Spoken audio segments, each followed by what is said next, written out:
Hello. Today I'm working on a 72 Buick Riviera, 58,000 mile original car. I bought it last weekend from a local Buick Club member, and it's got some things that have to be done on it, general maintenance items. Today specifically I'm going to be tackling an exhaust leak coming from the choke coil, and it might be a fun one. So let me get started.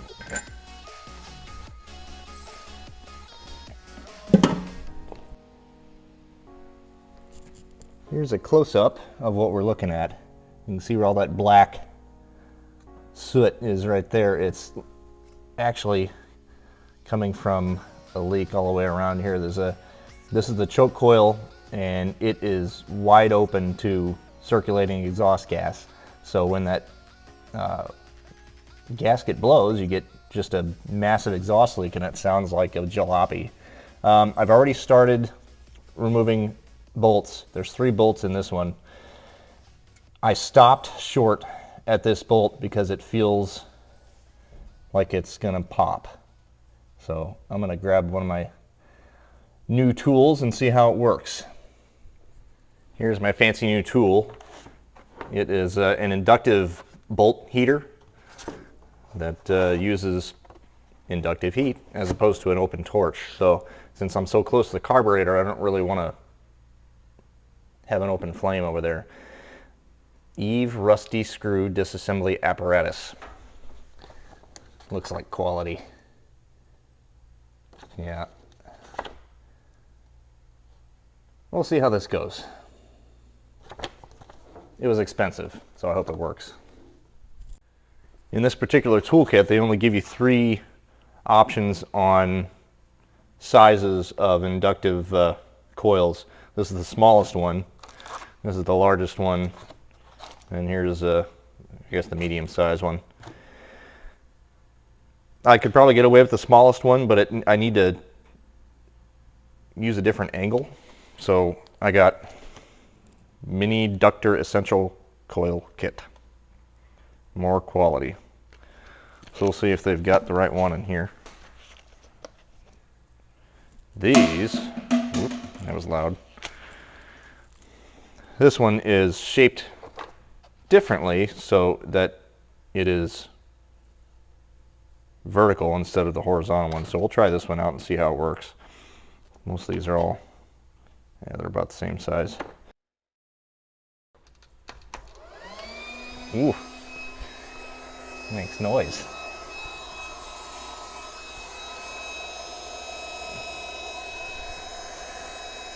Here we go.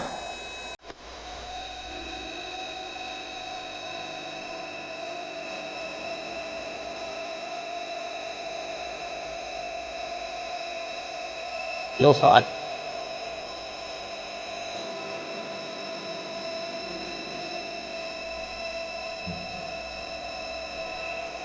Well, the coils are definitely getting red hot. I don't see the bolt changing color yet.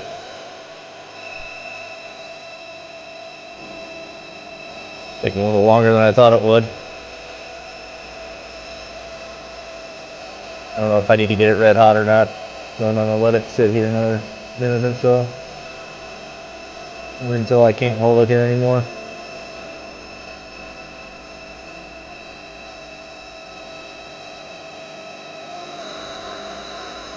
It smells good.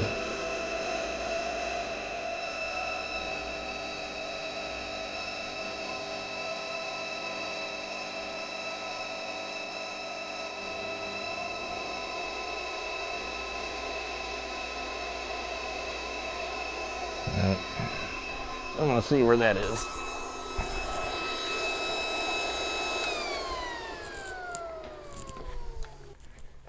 Please don't break off.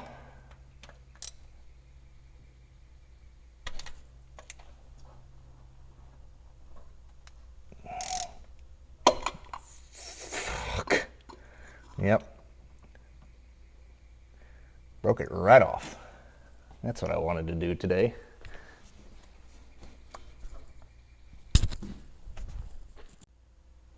So in order for me to actually get this job done, I have to take the carburetor off because I can't even get to that bolt back there to get this thing out.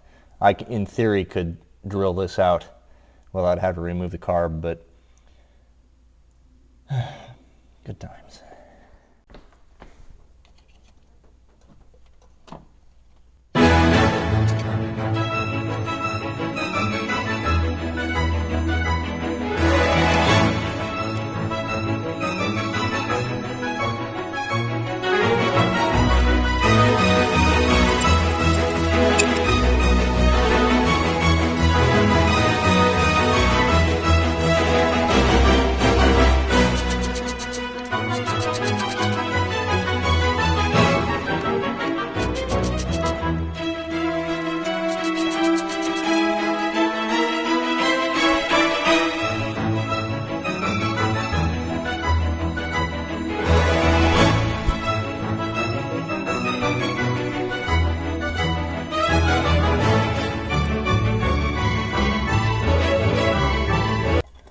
Should be a clip on that, but there's not.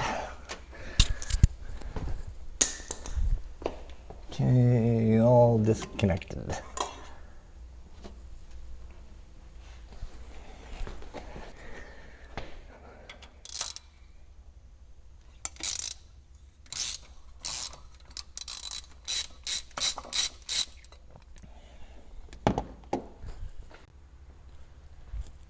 Okay, so I got that third bolt out pretty easily.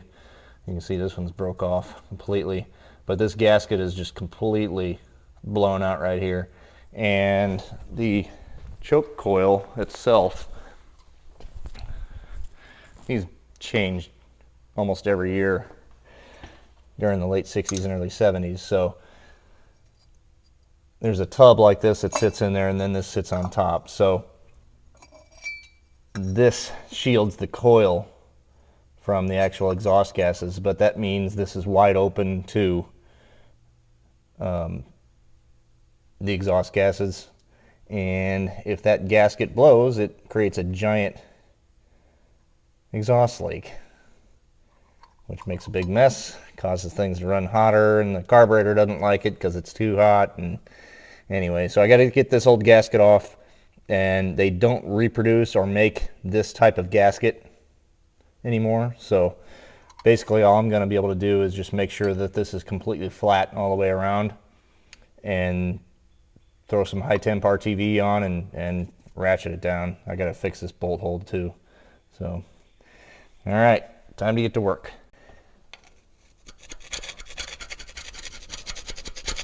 Ugh. What a mess. It was blowing out there too. Came off pretty clean.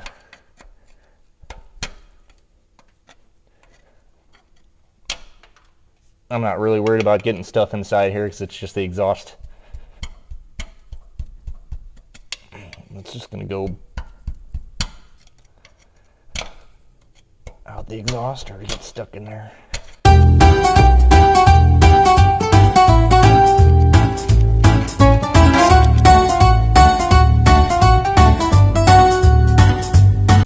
I know everyone uses your screwdrivers as chisels. Don't say you don't. I know you do. It's like saying you don't text and drive either. Mm-hmm.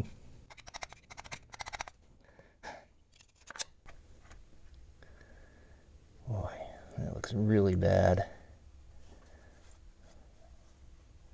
I don't know if that's eroded away from the intake manifold or if it's just gasket material that's still built up that I haven't gotten off yet, but if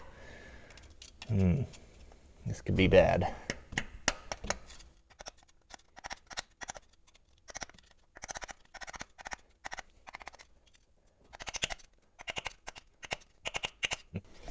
Might actually have to get a chisel in here and get that off. So this is really eroded right here and right here. I think what I'm going to have to do is I'm going to just grab a wire wheel on a 4-inch angle grinder and try to get this knocked down a little bit, then I'll drill this out and retap it. Maybe I can get it out without having to retap, but that's probably a fat chance.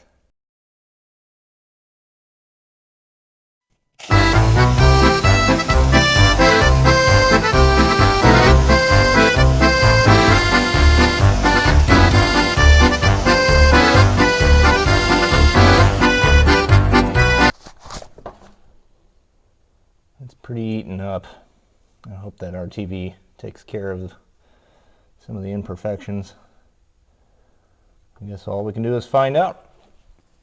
I'm going to try to run a flap disc on this thing, the same grinder, so we can flatten out that stuff a little bit. I got to flatten out that bolt stub anyway.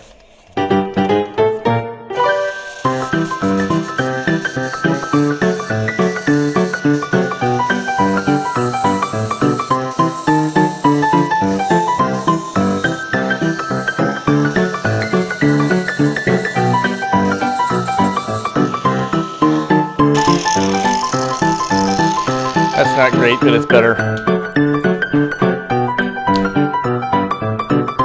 Thread size on these is 1/4 and they say the drill bit size is number 7, which equates to 0.201 inches.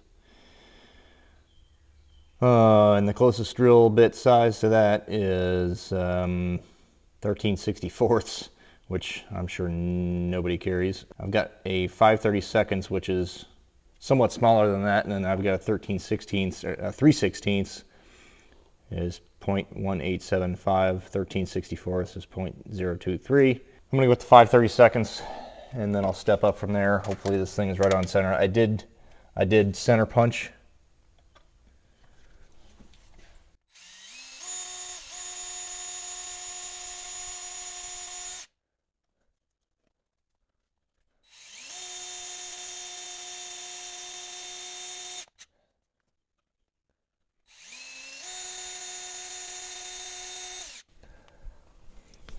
Bolt and see how long it is.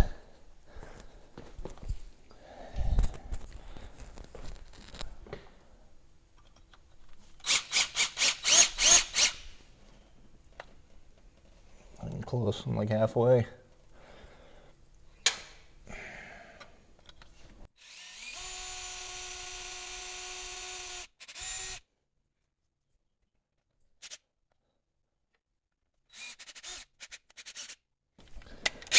Don't want to break the bit off in the hole. There. All right, I'm all the way through there. It's a blind hole, so it doesn't go all the way through, but I'm through the bolt. It's tempting to try to bolt extractor here, but if it's seized like that in there, I doubt that it's going to work, and you're going to end up breaking off your extractor in the hole, which is going to really screw you. So, oh, hey, look, I do have a 13/64. Yeah, nifty. So I'm just going to step up, and I think I'm pretty much on the money.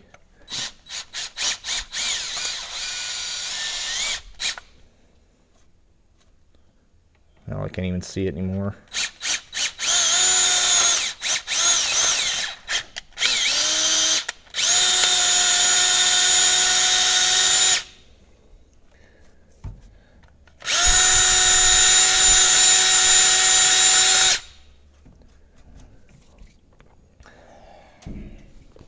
Alright, so I got my quarter 20 tap, and I should have plenty of room to turn this thing.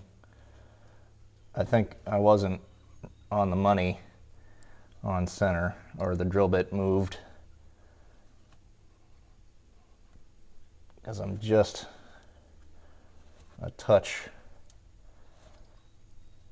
off to this direction with the hole. But it's close enough for this one as long as everything works and the threads hold the bolt.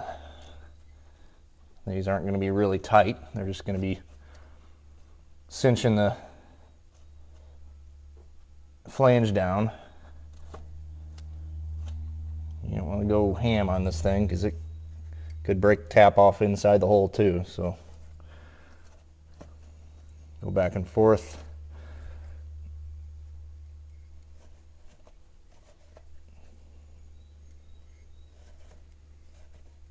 Take it easy. It looks like I got a little bit of grindage on the carb flange, but that shouldn't make a difference. I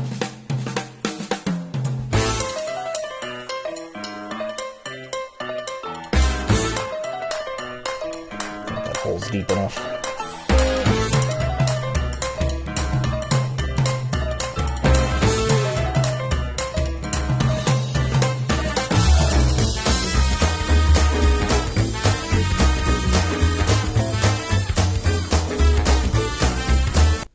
I'm gonna try to vacuum some of this crap out of here before I start putting stuff back together.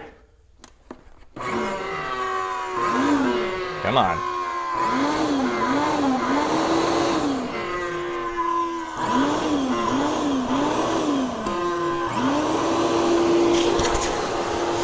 Quality vacuum.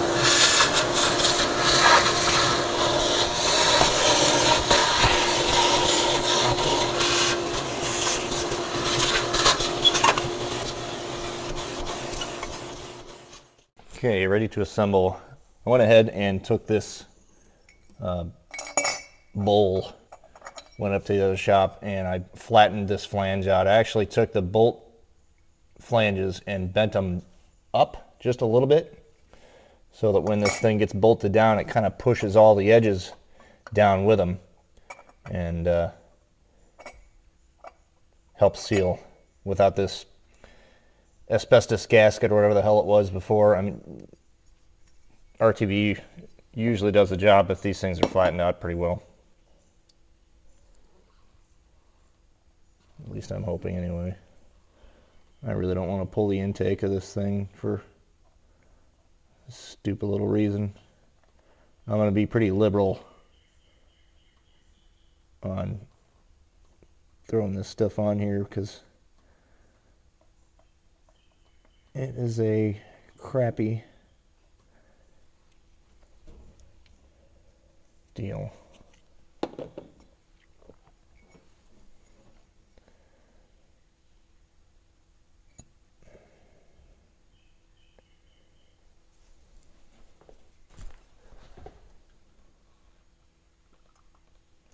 No RTV on this because there's no exposure to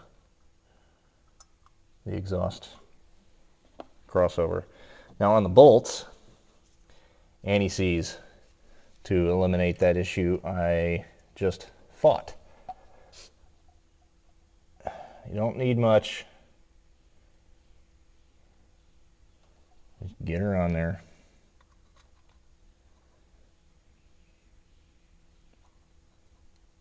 I'm just going to get all these bolts started. I actually found another original bolt in my stash. So instead of having to go to the hardware store and find one, I just looked in my stash and there was one.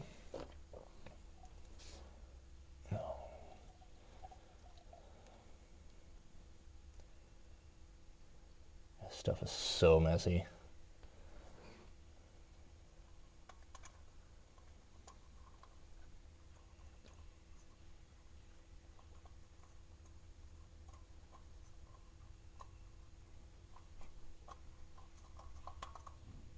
Go.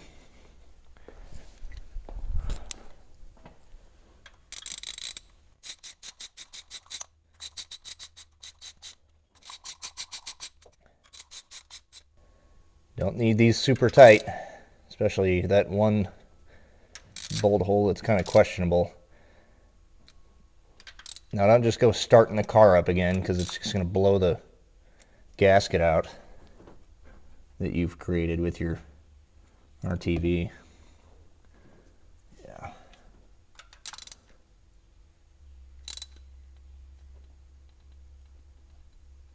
Feels good. Okay. Now we reverse the process, get the carb back on, and I'm gonna go eat some lunch.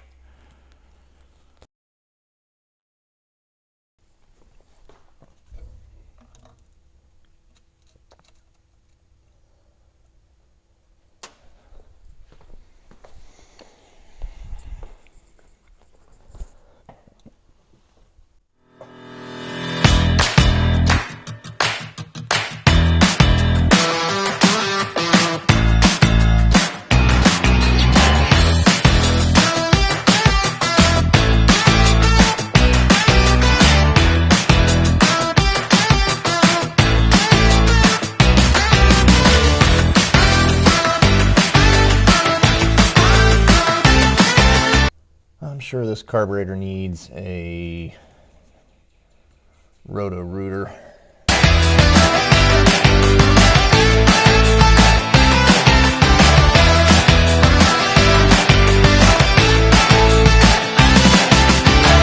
Doesn't have to be crazy tight on these quatter jets. They're pretty sensitive to warpage on here in the corners.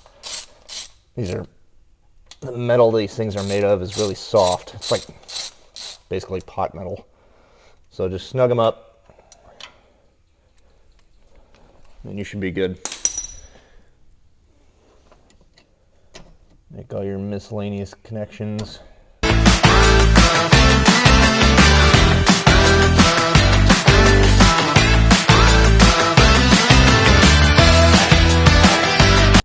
When you tighten this fuel inlet down, make sure you hold this portion and tighten only the nut. That's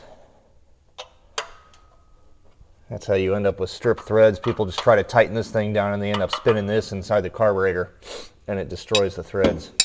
So be careful with that. I think I've got all my fittings on. And we should be about ready to rock and roll.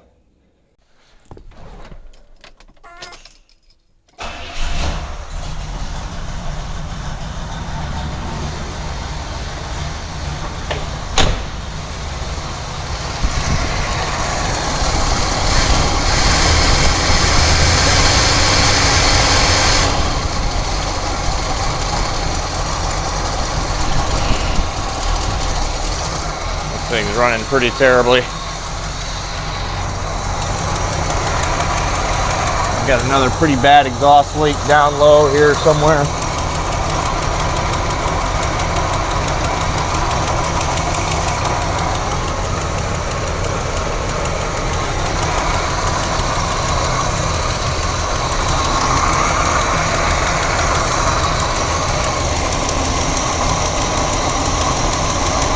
Coming from the connection at the manifold. That's awesome.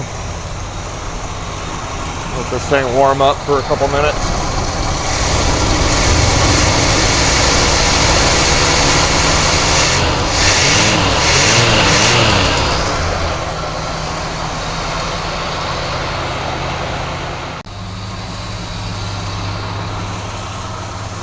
Okay, it had some time to warm up and did a little bit of tuning on the idle circuit.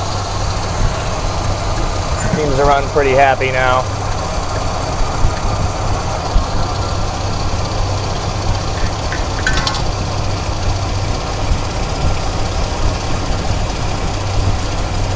Come on.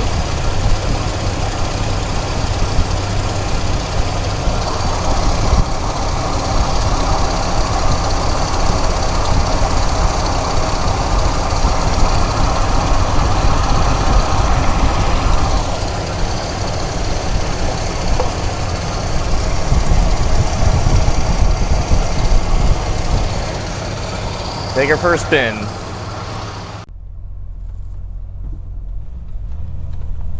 A little hesitation. This carburetor really needs to be gone through. Doesn't sound like a jalopy anymore. That's good.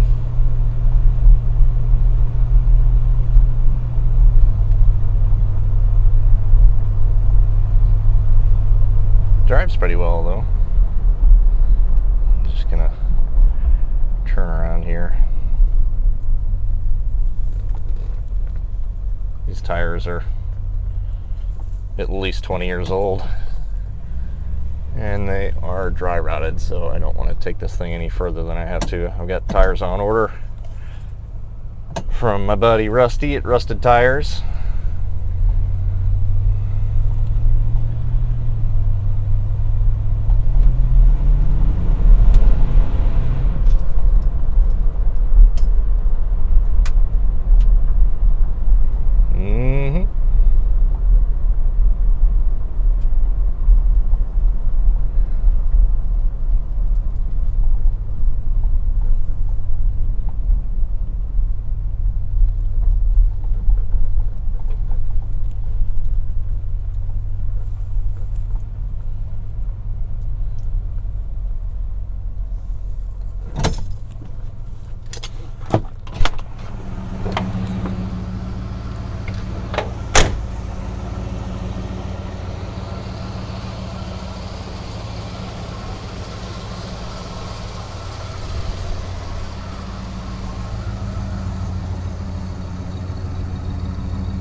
Okay, that's going to do it for this episode.